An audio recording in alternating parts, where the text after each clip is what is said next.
Hello, beautiful people. It's Celia Musoneng here. If you're coming across this YouTube channel for the first time, welcome. If you are a return subby, thank you so much for returning over and over to watch my videos. Thank you for your support, your time, and your data. And thank you to the new subscribers that keep on coming in each and every day. Thank you. You are highly appreciated. Now remember to subscribe if you are coming across this YouTube channel for the first time. But I want to make one thing clear before we carry on from here. This is the second part of the first video that I made about why I left Jehovah's Witness congregation, or why did I leave Jehovah's Witness organization, as it is called. Now, I would like to advise before I carry on from here, all Jehovah's Witnesses that come across this YouTube channel, I suggest that you do not watch any further, because I do know how Jehovah's Witnesses feel about anyone that talks not in favor of being a Jehovah's Witness. They end up attacking and feeling they need to attack. And this is not the aim why I made these videos. I made these videos because I wanted to tell my truth. I want to tell my experience in life. I am in the process of healing from things that happened in the Jehovah's Witness organization. Thank you. I wish you are not going to carry on watching and then later feel like you need to attack me for me telling my truth. Please.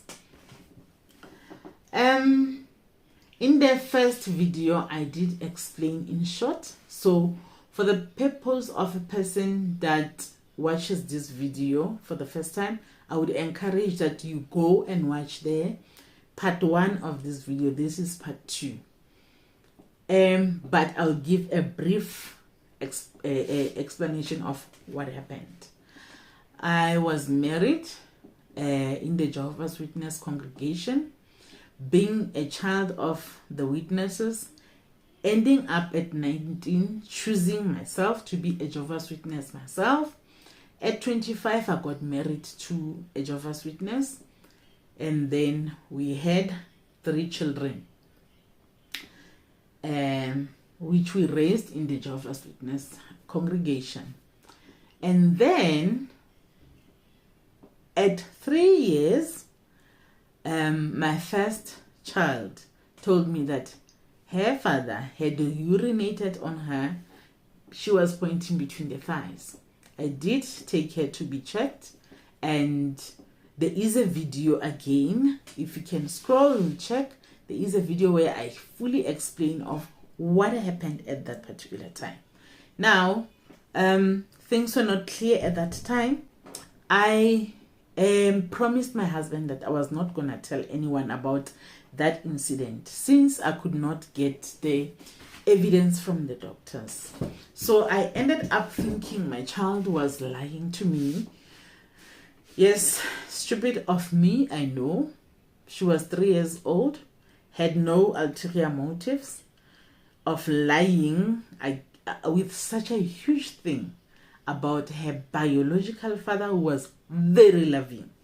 Let me make one thing clear. My husband was one of the people that could be used as an example, a great example in the congregation and outside the congregation. He was spoken so well, even by myself. And I'll tell you why.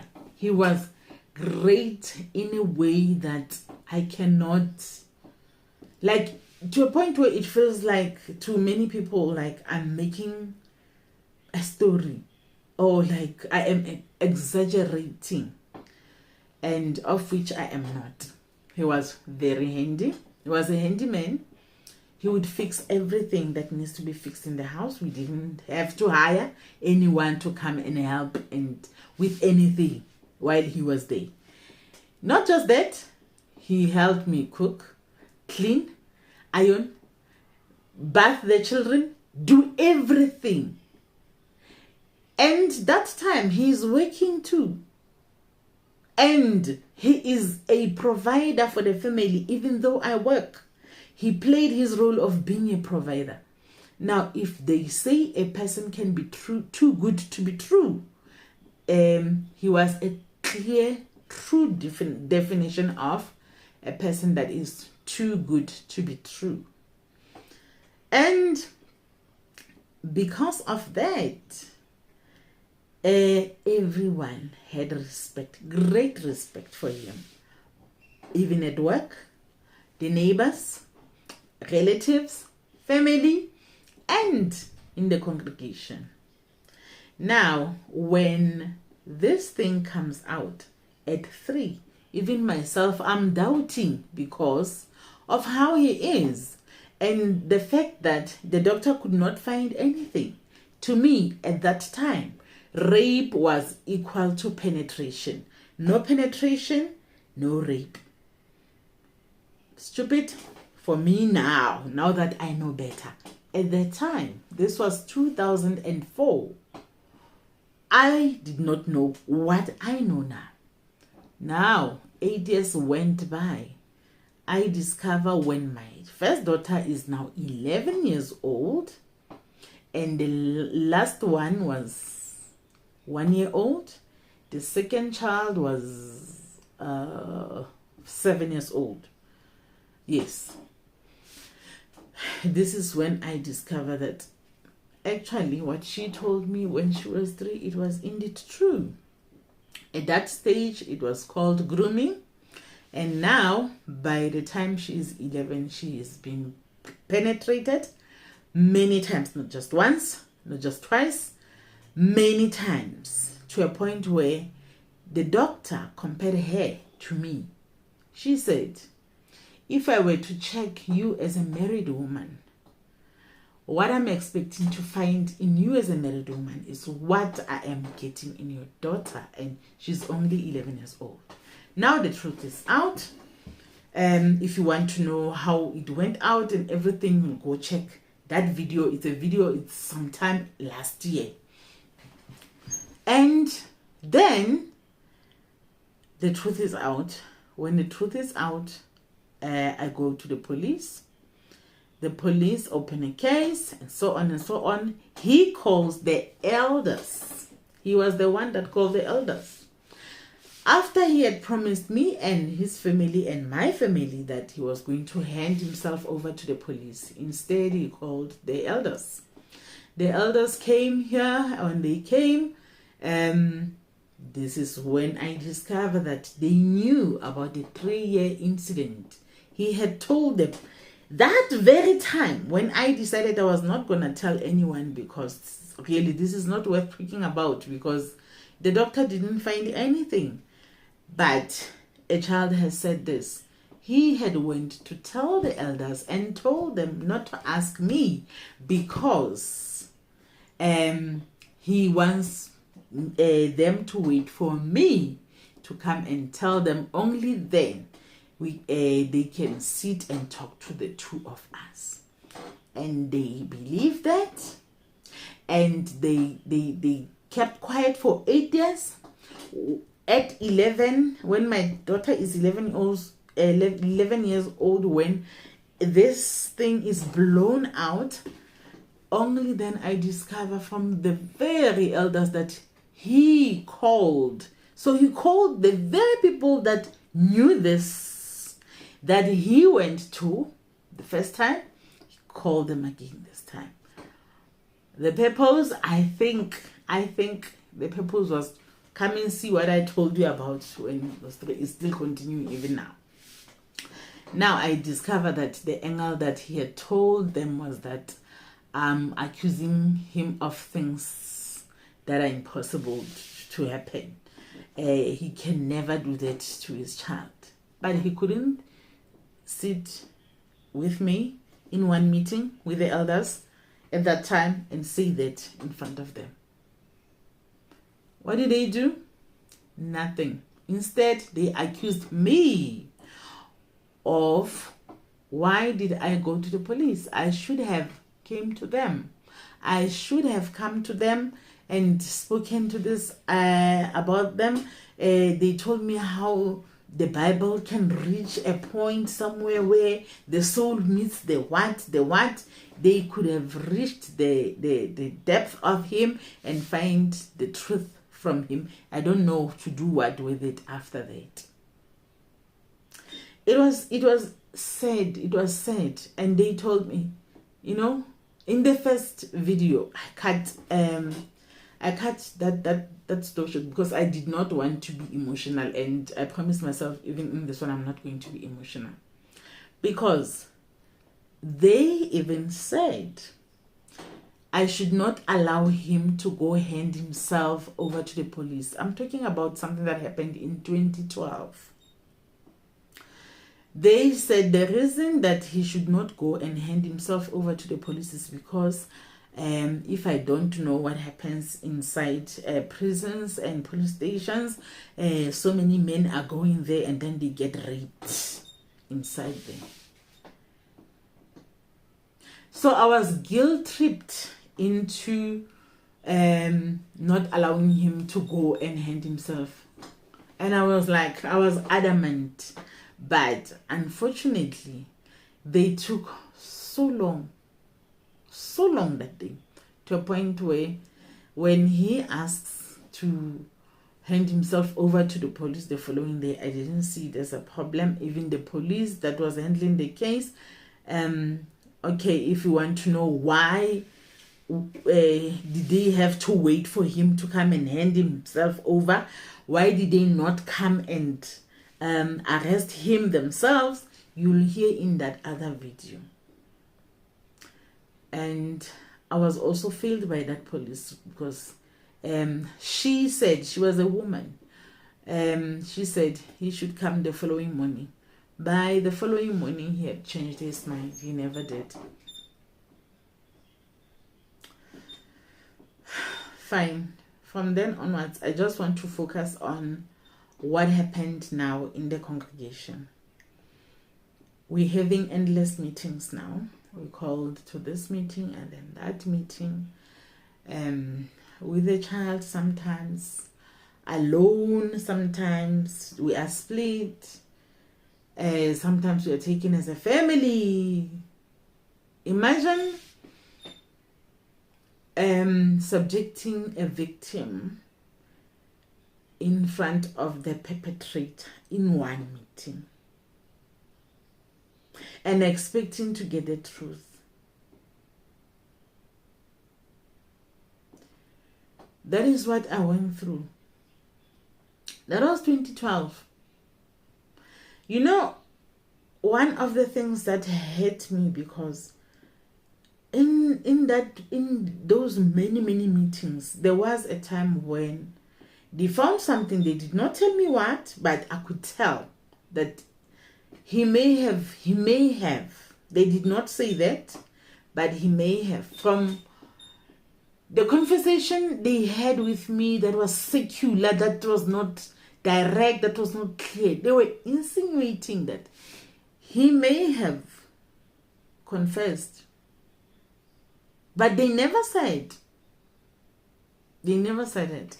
But then there came a time when the police now want the information, and then I tell the police that please, there is an elder of our congregation that can come and testify that the 3-year-old incident happened, because he went and told them at that time. And then I go to the elder and ask the elder, your testimony is needed in terms of the incident that happened when the child was 3 years. You are requested just to give a statement of what you can remember about the 3-year incident. Nothing more, nothing less. Of what he said at the time, And why did you not contact me at the time? Why did you as elders did not call me at the time to talk about the thing that happened? And guess what? He said to me, he will have to contact Bethel. Now, Bethel, it's the head office of Jehovah's Witnesses. Here in South Africa, our Bethel is at Roodepoort, at a place called Roodekrans. And I don't know, sometimes it's also called Krugersdorp. I really don't understand, but I do know that it's in Roodepoort, Roodekrans. It's there. Yeah. He said he has to consult Bethel. And I did mention in the previous video that by that time I have been to Bethel as well, telling them my side of the story from the horse's mouth, because they have gotten a report from the elders, but unfortunately the report that they have gotten was not the same as the report that I was bringing to them. I had even brought the evidence, every evidence that I had, hoping they would do something with this man. And they promised me at Bethel that we'll deal with this issue, we'll force the elders to deal with this issue.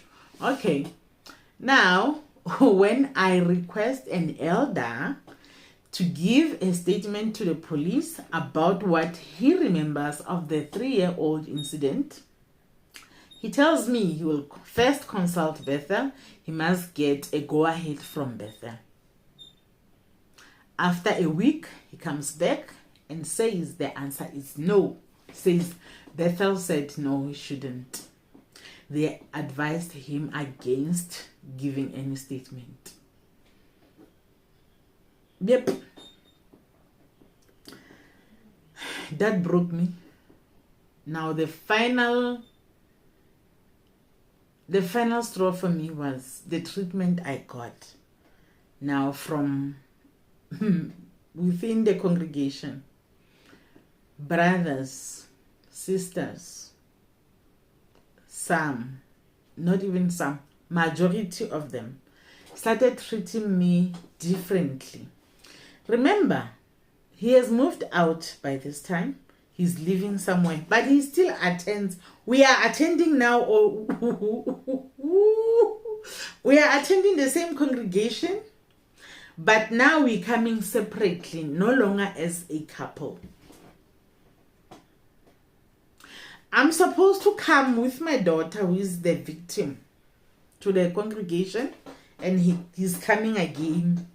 That predator is coming, still allowed to come there. And then this did not sit well with me. I would not listen to a thing. I would not hear a thing. For that 2 hours, it would be just a long, it will be a long 2 hours. I started getting late, trying to cut off the time to make it shorter. Until I sat down. And then, on top of that, he is getting... Remember, I told you how good he is? How admired he is because of his composure. Because of his... He had this humility that that oozes out of him when you look at him. The too good to be true side got me into trouble, because now I'm the talkative one, and I'm the one that tells people what happened into our home. Some were telling me I shouldn't be talking about that. They tried to close my mouth, to tell me that I remember one sister saying, if I keep on talking about what happened in my home, I must think for my daughter. I must think about there are people that are still going to marry my daughter, and some of the people that I'm talking to can be the future in-laws of my child. How will they look at my child knowing that her father did that to her? I went through that. And some sisters were like, this sister is lying. I remember that one of the sisters even suggested that maybe I did not want my husband anymore. Then I decided to lie on him, because maybe I wanted out of the marriage. Imagine going out of the marriage with 3 children. The youngest of them is 1 year old. It's a boy. I've got 2 daughters. The first 2 older ones were daughters, and the youngest one was a boy, 1 year old. When I have a son, this is the time I would wake up and say, I don't want this man. Now I'm gonna lie. I'm gonna lie about him. When he has a boy that needs a father in his life. The person that grew up without a father, myself, knowing the pain of growing up without a father, they thought I woke up and decided I do not want my husband anymore. So I thought of something that I can say just to get out of that marriage. Some of the sisters were saying that because they said there's no way he could have done it. It's not in his nature. It's not in his character. It's like forgetting that they see the outside. They've got no x-rays to see the heart. They've got no x-rays to look at what's happening in the person's mind. They forgot about that. They forgot about the verse that tells them all the time that the heart is very treacherous. No, I became the bad person. And some started not greeting me. They shunned me. They just shunned me. They avoided me. And it's worse because some of the elders as well, you could tell that actually they feel like I should be shunned. I should be disfellowshipped for the things that I'm saying about my husband. Because according to them, there was no evidence. And it took everything in me to decide that, okay, let me just leave this congregation. Let me go and find another congregation. That is where now one of the brothers there, one of the elders, while he was conducting a watchtower study, he pointed me without me raising my hand up. And then he told me, because the magazine that day was talking about how people are not solving problems, instead they run away from problems. He used that magazine he used me as a good example for that magazine topic for that day. That I'm there running away from my problems. Instead of solving them, I'm coming to the congregation. I'm leaving one congregation because I don't want to solve the problems there. And then I decided to come to another congregation. For me, that was the last straw. I was like, never again. I am not, because already it took me everything. Because I wanted to sit down, actually. I was already not happy, but I'm sorry about that. People who grow up as Jehovah's Witnesses, they would know how the teachings are so deep. They are almost like, I could say, they are brainwashing you to a point where if you don't go, you feel guilty. If you don't go house to house, you feel guilty. If you don't partake in anything that needs to be done, you feel guilty. That is what was driving me from one congregation to go to the other, because I felt like I cannot look at him anymore. Therefore, I should just leave. Let me go to another congregation, and then only to be beaten back, like go back to them. And I knew that I wasn't going there.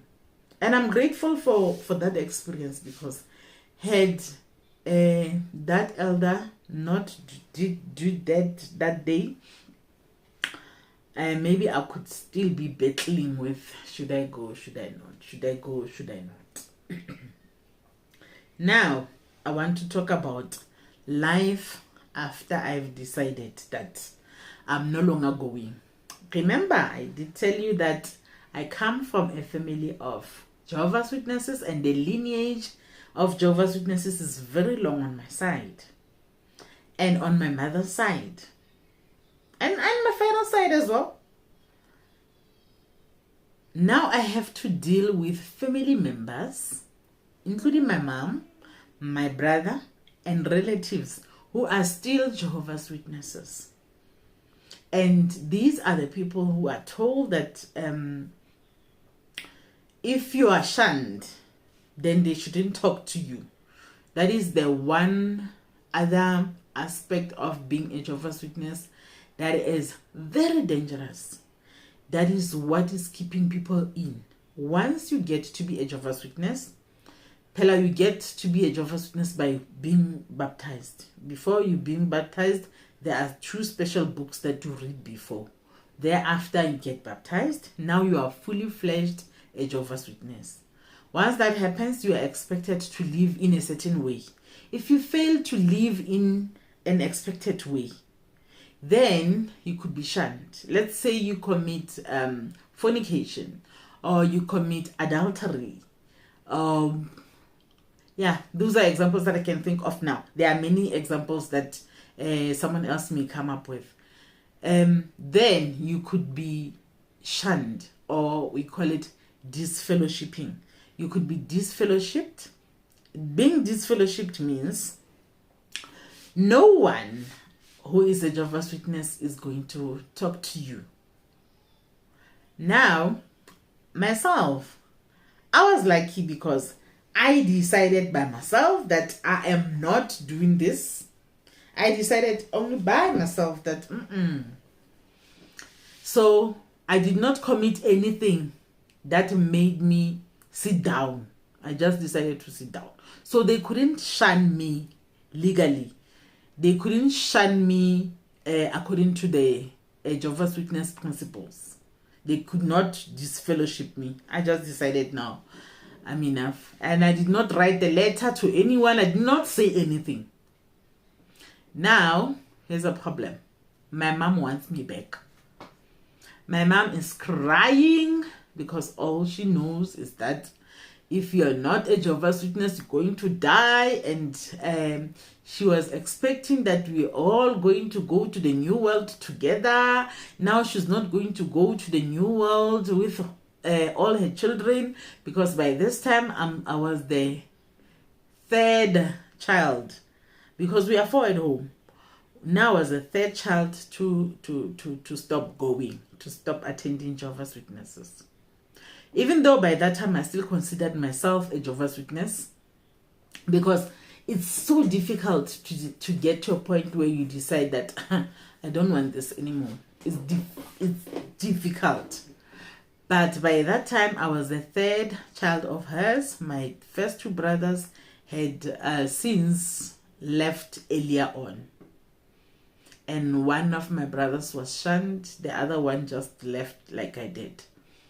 Now my mother is crying. She's left with 1 child within the congregation. She is, all these manipulative ways, which are not intentional on her side. It's something that has been taught over the years to her. By this time, she was in her 60s. So it was difficult for her because she has been told that Armageddon is coming. Remember, I told you about Armageddon. That is going to kill everyone else that is not a Jehovah's Witness in the world. And Armageddon, by the way, was expected in 1975. 1975, when I was 3 years old, Armageddon was expected by the Jehovah's Witnesses then to come and kill everybody that is not Jehovah's Witness there. Here we are, it's 2022. We are still here, still no Armageddon. Fine, let's leave that. But let's go back to the I think now it must have been 2014 14 when I started being like, I started not going, because I tried for 2 years. I tried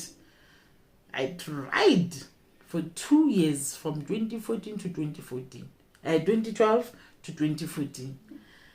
From then, I was like, I remember the only thing that I attended in 2016 was a convention. I was invited to a convention by my mom, begging me, using other people to beg me. And I said, let me go. But that was the last one. And then it took me forever to get to a point where I could be honest with her and tell her honestly that I do not want to be a Jehovah's Witness anymore. Do not consider me a Jehovah's Witness. Yay! She cried. She cried. She even got sick from hurt. That's how hurt she was. But I also felt like I am not going to go back just to please her. It wouldn't be fair to me. It wouldn't be fair to my children.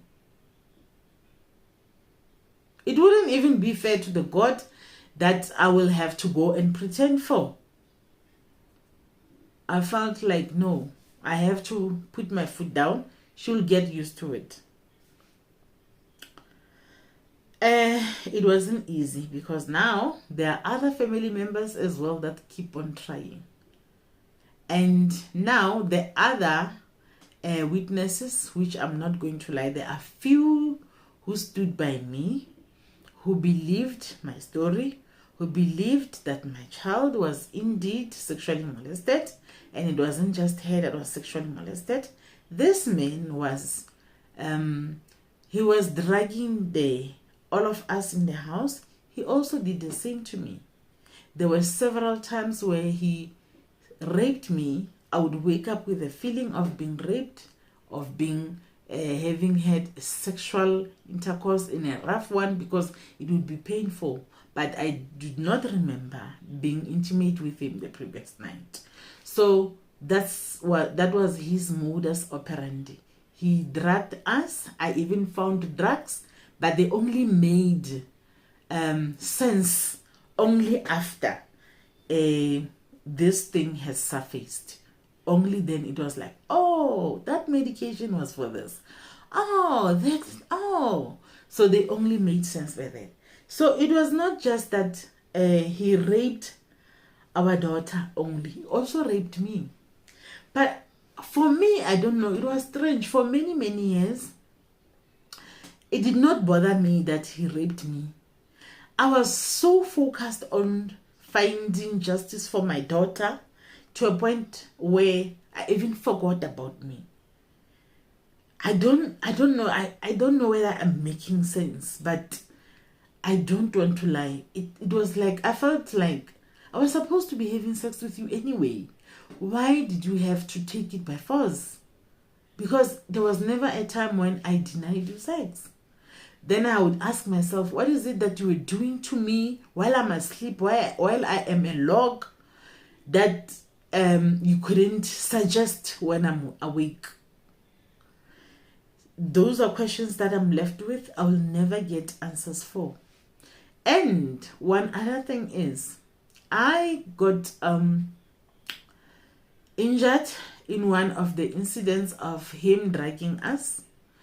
I got injured, and it required me to make an operation in 2018, because from that night, when I woke up thinking it was a dream, when I saw him having sex with our daughter, and I fell down from the shock, not knowing that actually I was dragged, and he dragged me back into the bed.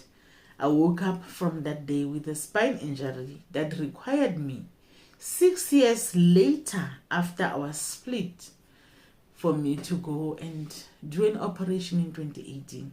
That was only then it hit me that this guy, that's when, I don't know, like something switched. When I was told that the only way I can find help was for me to get an operation of the spine, that is when it dawned on me. It was like there was a switch that was like But I was also a victim of this man. And all these years, all these 6 years, I've been focusing on finding help, finding justice for my daughter. And I forgot about me, that I was also his victim. Not just sexually, physically as well. And I tried asking for my justice, and I was told it was too late. Why did I keep quiet all this time? I don't know. I don't know. To me, it also does not even make sense when I look at it now. But I do know that in my mind, it was like I did not care. When I found out that he was raping my daughter, I was like, I want justice for my daughter. It was no longer about me. And little did I know that it could have strengthened my daughter's case had I also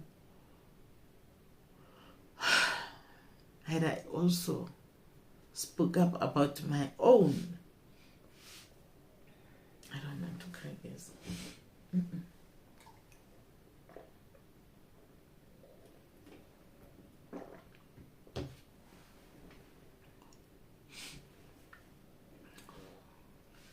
So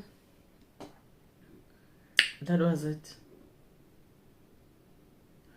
Now the challenges of living the life after living the Jehovah's Witness organization is that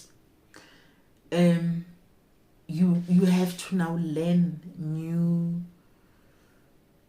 new ways to integrate yourself into the society, again, the normal society. Being a Jehovah's Witness goes with special language. There is a special language that is called pure language there. It's called pure language. That you talk. You have to speak that language. You no longer go in there. You no longer have those friends. There are those friends that come close to you, but also still trying to get you back. So you're trying to keep a distance from them as well, because I have decided that I'm not going back. Now they would keep on trying. Now here's a new strategy. They would tell me that, you know what, now that you are no longer coming to the congregation, you look guilty. He looks innocent because he is still attending regularly. You are the one that looks guilty now because it looks like you ran away, and you can't just run away if you haven't done anything that is wrong. So that means you are the one that was now. Now, this comes from the people that you thought they believed you at the beginning. The people that stood up with you, whereas everyone else was like giving you their back. Now they are here. They are trying to support you the best way they also know how. The best way is that you must come back. You must come and be a witness again, an active witness again. And I was like, it took everything in me to stand firm, to say, I am not coming back. I would make excuses at first, make excuses that if they get him disfellowshipped and what. And he was disfellowshipped, like I said in the first video. He was disfellowshipped for getting into a relationship with a sister that I grew up with in the congregation while we were still married, because it took about 6 years for our divorce to be finalized. So during that time, he couldn't take it anymore. So he went and started a relationship with that sister.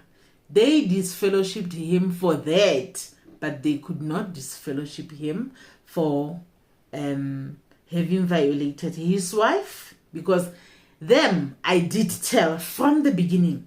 I just did not tell the police, but them I told them, Even before we split, there was a time when we had problems and I had to tell them, to invite them. I told them. No, they did not do anything. So they did not help me with anything.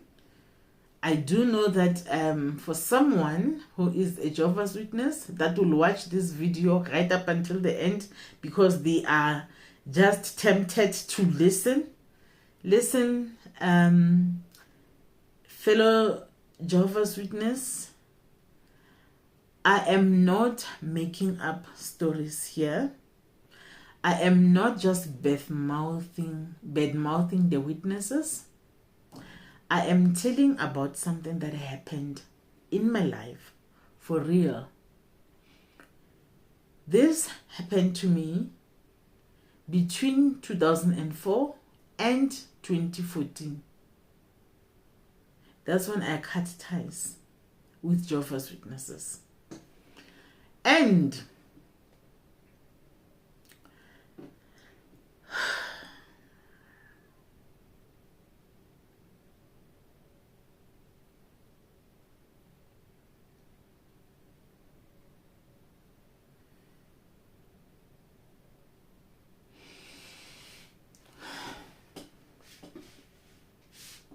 I'm done.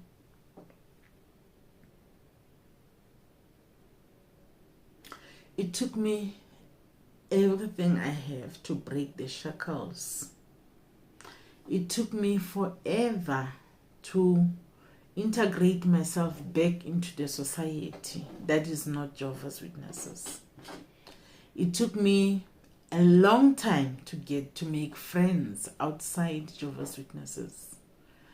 It took me forever to understand that it's okay to celebrate some of the things that I wish to celebrate and to allow my children be children and not be Jehovah's Witnesses. I started allowing my children to enjoy their birthdays, celebrate their birthdays. I also celebrate mine. I started celebrating mine for the first time when I was 44 years. So I'm not going to allow anyone to take me back there, and I'm not saying anyone shouldn't be there. Anyone has a right to choose their religion, but I chose my religion, which is no religion right now. And it has got nothing to do with me trying to badmouth anyone. I just spoke my truth. Thank you for watching. Remember to subscribe. Set the notification bell so that you can watch the next video. Please share this video. It can benefit someone out there. There could be someone that is in this situation, because I do know that there are so many witness girls, women who are sexually molested.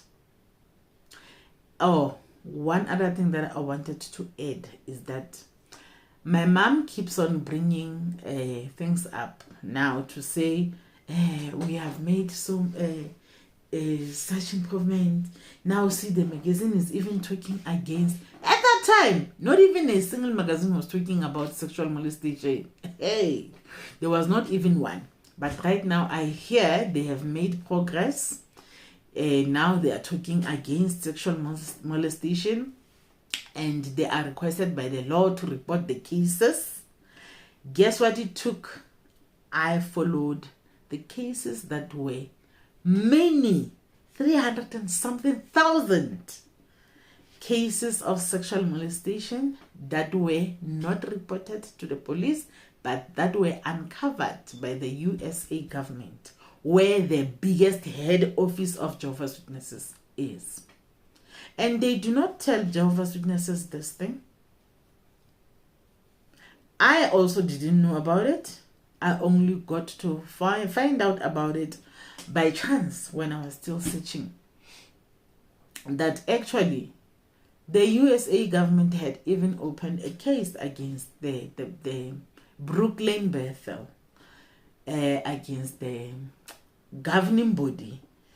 The governing body were attending the court about the sexual molestation cases and sexual harassment cases and the rapes that were happening within the congregation and not reported. That is how they got to be at this point where they are now, where now they are dealing with sexual molestation and talk about it and everything. Unfortunately for me, the damage has been done. But in the process of the damage being done, I want to say it was not just that. Right now I see that this was not life anyway.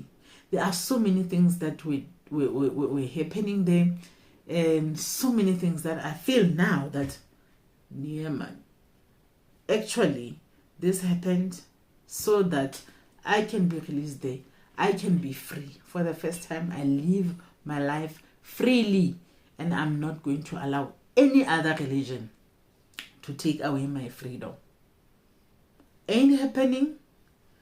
Not now, not ever. Thank you for watching. Please subscribe, share this video. It may benefit someone. Set the notification bell so that if I upload another video, you can be able to see it. And leave a comment in the comment section. I would really like to engage with you in the comment section, but please respectfully so. Please do not attack me, particularly if you are a Jehovah's Witness. You did not watch this video so that you can come and attack me, and you cannot change my mind, unfortunately. Don't even try. I'm sorry. I will not be changed. I am enjoying my freedom, my full freedom of being wherever I want, doing whatever I want at any time I want to. I'm going to upload another video about how is life like after living a Jehovah's Witness. This one it will be the last video I make about Jehovah's Witnesses, I think. And I hope the people that were invited here and the people that came here because of this video are not going to stay here hoping I will always be talking about Jehovah's Witnesses. No, that is not what I do here. I also talk about most of the things that I talk about are gender-based violence issues, not just that, and other issues as well that I feel like they're important for people to know. Thank you so much. Bye-bye.